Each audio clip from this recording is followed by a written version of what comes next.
आता बघूया टॉप 9 मोठ्या राजकीय बातम्या। राहुल गांधी कायम खोटं बोलतात आणि राहुल गांधी खरं बोलत असल्याची स्वप्न आता महाराष्ट्रातील नेत्यांनाही पडतायत। मतचोरीच्या आरोपांनंतर फडणवीसांचा हल्लाबोल। राहुल गांधी जी ये सीरियल लायर है और अब मुझे बड़ा दुख है कि हमारे महाराष्ट्र के नेताओं को भी अचानक सपना पड़ा है कि राहुल गांधी ही सच बोल रहे हैं, इसलिए उनके झूठ में अब इनका भी झूठ मिल रहा है। मतचोरी झाली म्हणतात, कुठे झाली मतचोरी? झालेल्या पराभवात सुद्धा मोठ्या मनानं स्वीकारायचा असतो, मात्र विरोधकांचं खोटं बोल पण रेटून बोल असं सुरू आहे। अजित पवारांचा विरोधकांवर निशाणा। डीजेऐवजी बँड पथक, ढोल पथकावर भर द्या, नेत्यांनी पैसे न दिल्यास माझी बॅग उघडीच आहे, संजय शिरसाटांचं मिश्किल वक्तव्य।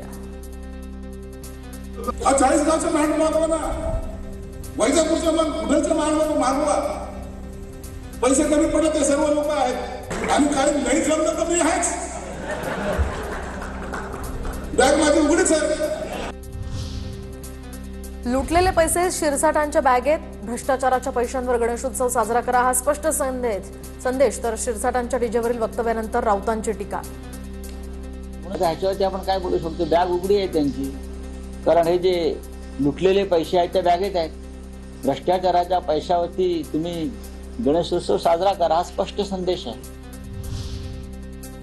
शिरसाटांविरोधात बॅग भरून पुरावे फडणवीसांना देणार, रोहित पवार आक्रमक। रोहित पवारांनी पत्रकार परिषदेत 12,000 पानांचे बॅग भरून पुरावेच आणले।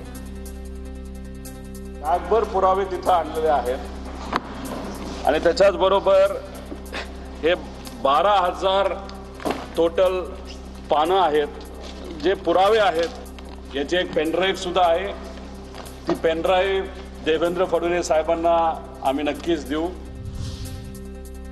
मुख्यमंत्री फडणवीसांची एकनाथ शिंदेंच्या नगरविकास खात्यावर तीव्र नाराजी। केंद्राच्या निधीतनं योजनांचं काम योग्य प्रकारे होत नसल्यानं सुधारणा करण्याचे फडणवीसांचे निर्देश, सूत्रांची माहिती। ऐन निवडणुकीत शेलारांना बाजूला जावं लागतंय, त्यामुळे नक्कीच मुंबईमध्ये भाजपात काहीतरी घडतंय। अमित साटम यांच्या नियुक्तीवरून संजय राऊतांचं विधान। जनता पक्षामध्ये काय राजकारण उफळून आलंय मला माहित नाही, की शेलारांना ऐन निवडणुकीच्या तोंडावर जावं लागतंय। काहीतरी मुंबई भाजपात घडतंय एवढंच मी सांगू शकतो।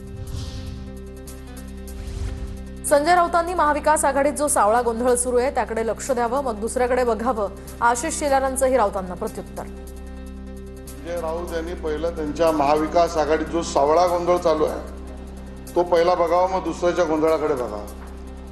स्वतःच्या घरात सावळा गोंधळ आणि दुसऱ्याच्या घरात बघण्याची भूमिका ही त्यांची भूमिका आहे।